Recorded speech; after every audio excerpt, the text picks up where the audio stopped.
श्रीफल जैन न्यूज की प्रस्तुति। श्रीफल जिन पाठशाला नई पीढ़ी में जैन संस्कारों का बीजारोपण कर उसे प्रोषित करने हेतु सहज ज्ञानशाला। श्रीफल जिन पाठशाला, इसमें आप मिलेंगे अंतर्मुखी मुनि पूज्य सागर जी महाराज से, जो हर शनिवार एक नए पाठ के साथ आपको धर्म से जोड़ने का प्रयास करेंगे। श्रीफल जिन पाठशाला में आप सबको आशीर्वाद। आज हम बात करेंगे, चर्चा करेंगे जिनेंद्र भगवान की दर्शन विधि पर, क्योंकि हमारे आचार्यों ने सम्यक दर्शन के कारणों बताए हैं। उनमें से एक कारण है जिनेंद्र भगवान का दर्शन करना, उनकी प्रतिमा का दर्शन करना। और आप सबको पता ही है, भगवान महावीर के 66 दिन तक दिव्य ध्वनि नहीं खिली थी।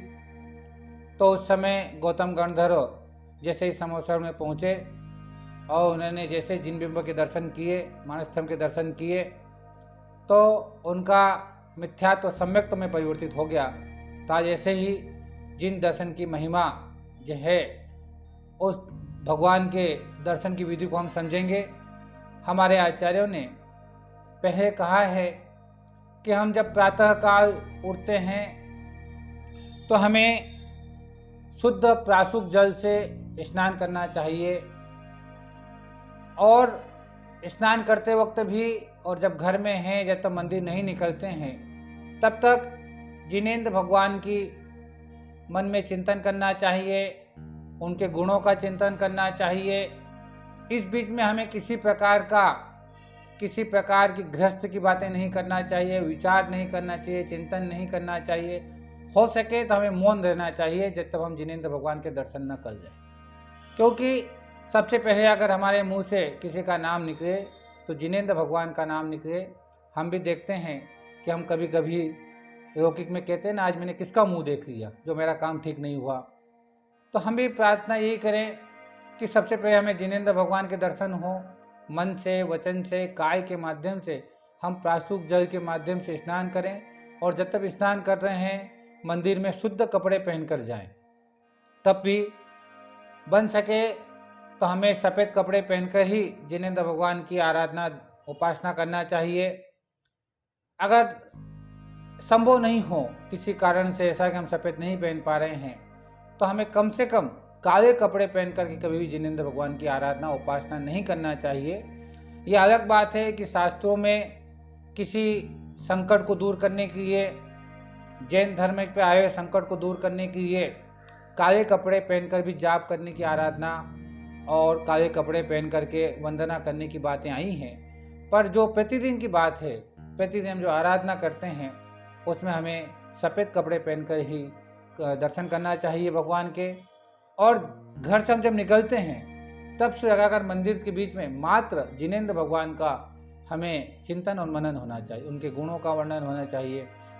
ये भाव करना चाहिए कि हे भगवान, मेरे ऐसे कौन से पूर्व कर्म का पुण्य का उदय था जिसके कारण मैं आज तुम्हारे दर्शन कर पा रहा हूँ, तुम्हारी वंदना कर पा रहा हूँ, तुम्हारी आराधना कर पा रहा हूँ। आज मेरा भाग्य आया है, मेरे भाग्य ने मेरा साथ दिया है कि आज मैं सम्यक दर्शन को प्राप्त करने की जो दर्शन विधि है वो दर्शन करने जा रहा हूँ, जो पुण्य को बढ़ाने वाली है, पाप का नाश करने वाली है।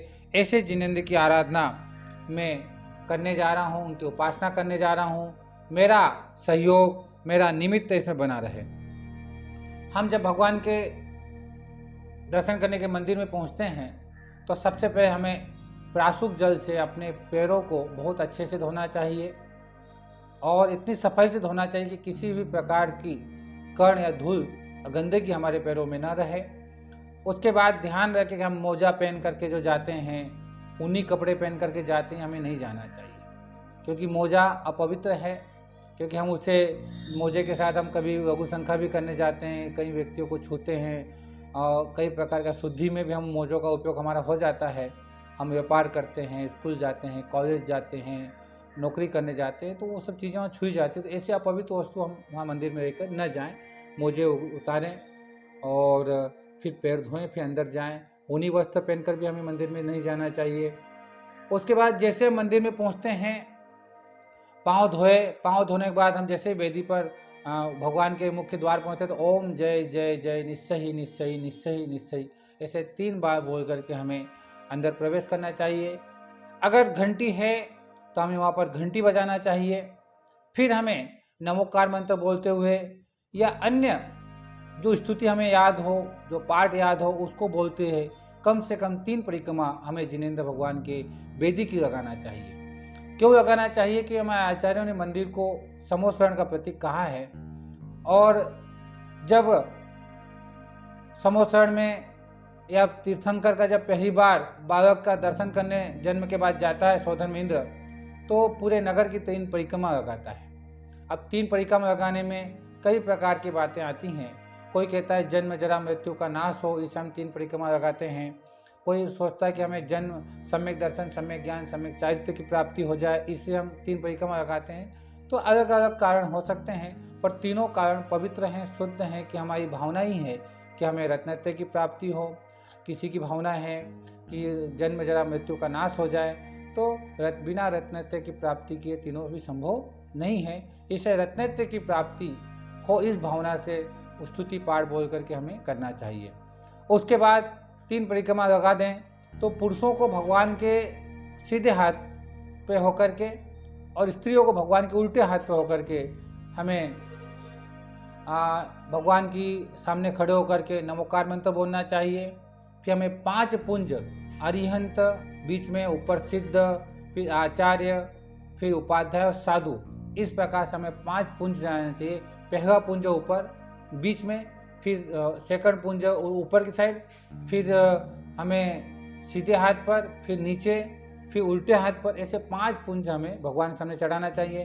भगवान के सामने प्रभुपति तो पावन है, संस्कृत की दर्शन विधि है, ऐसे कई विधियां हमारे पास जो हिंदी में, संस्कृत में, वो विधि हमें पूरी वहाँ पर बोलना चाहिए। भावना करना चाहिए कि भगवान, मैं आपका दर्शन सब पापों का नाश करने वाला है, सब प्रकार के संकटों को दूर करने वाला है, सब कर्मों को नाश करने वाला है, और सब मंगलों में आप ही सबसे प्रथम मंगल हैं।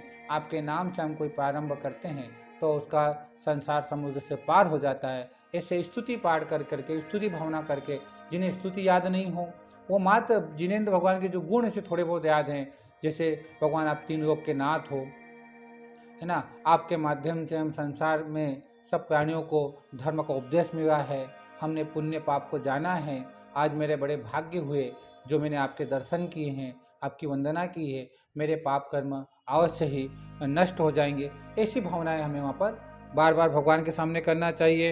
ये ध्यान रखना कि कभी भी हमें आंखें बंद करके भगवान के दर्शन नहीं करना चाहिए। आंखें खुली होकर के, नासा दृष्टि होकर के हम दर्शन करें कोई बात नहीं, पर जब दृष्टि करें तो नासा दृष्टि क्यों, हम जिनेंद्र के चेहरे को देख करके, उनकी मूर्त को देख करके हमें दर्शन करना चाहिए। बहुत सारे जिनेंद्र भगवान के आंखें बंद करके दर्शन करते हैं, वह उचित नहीं है, क्योंकि हमें जिनेंद्र की मूर्ति को देखना है, जिनेंद्र भगवान की प्रतिमा को देखना है, उनके गुणों को देखना है, उनके चिंतन करना है कि उनकी कितनी छवि वितरागी है, ऐसा हमें चिंतन करना चाहिए।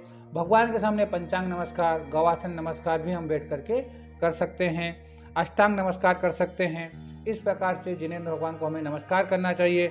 नमस्कार करने के बाद हमें वहाँ पर जाप करना चाहिए। अगर जाप हम कर सकते हैं तो जाप करिए, कम से कम नहीं तो 9 बार नमोकार मंत्र का जाप अवश्य हमें वहाँ पर करना चाहिए। अधिक समय हो तो हमें जाप करना चाहिए। उसके बाद अगर वहाँ पर ये हमारी सब बातें हो गई है कि हमें इस प्रकार से वहाँ पर हम जब करते हैं और खड़े हो जाते हैं, ये सब बात करते हैं, पाठ करते हैं पापों, और कम से कम फिर आँख बंद कर सब स्तुति होने के बाद कम से कम 2 मिनट अपने खुद के किए हुए पापों का स्मरण करना चाहिए कि भगवान मैंने अपने जीवन में ये पाप किए हैं या ये मेरे से पाप हो गए।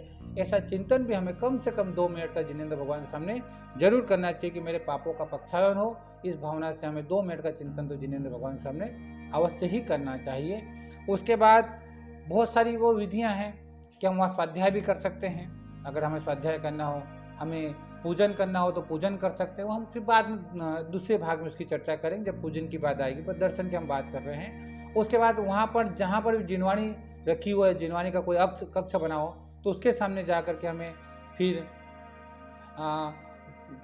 4 पुंज चढ़ना चाहिए। प्रथमम कर्णम चरणम द्रव्यम नमः, प्रथमम कर्णम चरणम द्रव्यम नमः, ऐसे 4 का मतलब हो गया प्रथमान्यु, कर्णान्यु, चरणान्यु और द्रव्यान्यु।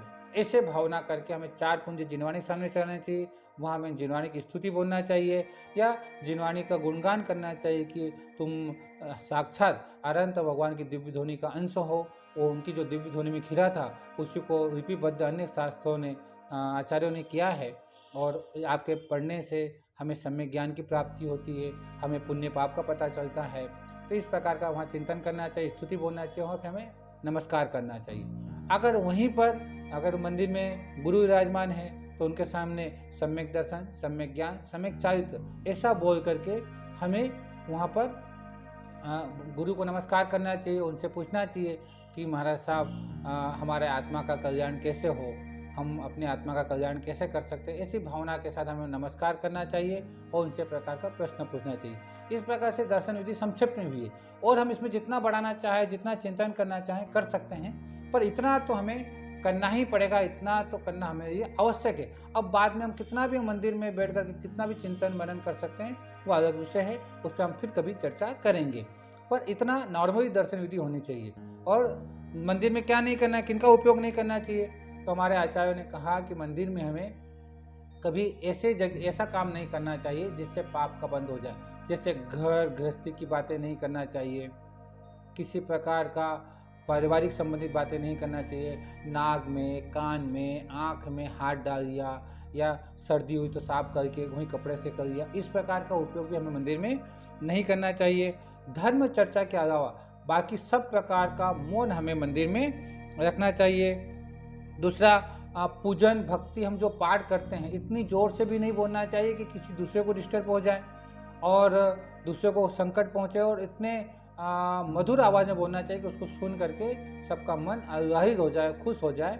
और जब कोई पुरुष स्त्री दर्शन कर रहा हो तो उनके सामने से बनते कोशिश हमें नहीं निकलना चाहिए, एकदम सामने से नहीं निकलना। थोड़ा वो दूर खड़ा हो और हम फिर निकल गए तो कोई बात नहीं, पर एकदम से सामने से उनके दर्शन के सामने हमें नहीं निकलना चाहिए। ये भी हमारे कहीं न कहीं अंतराय कर्म का उदय हमारे जीवन में बनता है।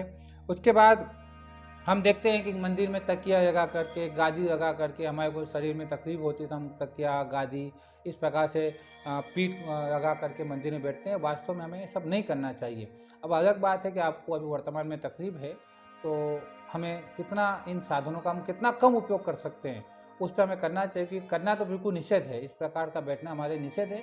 फिर भी हम अगर करते हैं, हमारे बिल्कुल शरीर साथ नहीं दे रहा है, बिल्कुल कमर साथ नहीं दे रही है ना, हमारा कोई इलाज चल रहा है, कोई बीमारी हो गई, तो फिर हमें थोड़ा सा उसका उपयोग ऐसे करना चाहिए कि किसी प्रकार का हमें दोष न लगे, हमें, क्योंकि प्रमाद के साथ ये सब काम नहीं होना चाहिए। कुल मिलाकर के प्रमाद के साथ ही हमें आवाज़ नहीं करना चाहिए। किसी जोर से मंदिर में हमें बोलना भी नहीं चाहिए, इतनी जोर से भी हमें नहीं बोलना चाहिए कि जिसके कारण दर्शन करने वालों का मन विचलित हो जाए। कोई इसी प्रकार का बात नहीं करना चाहिए जिसके किसी प्रकार का किसी का मन दुखी हो जाए, इस प्रकार का चिंतन भी हमें नहीं करना चाहिए।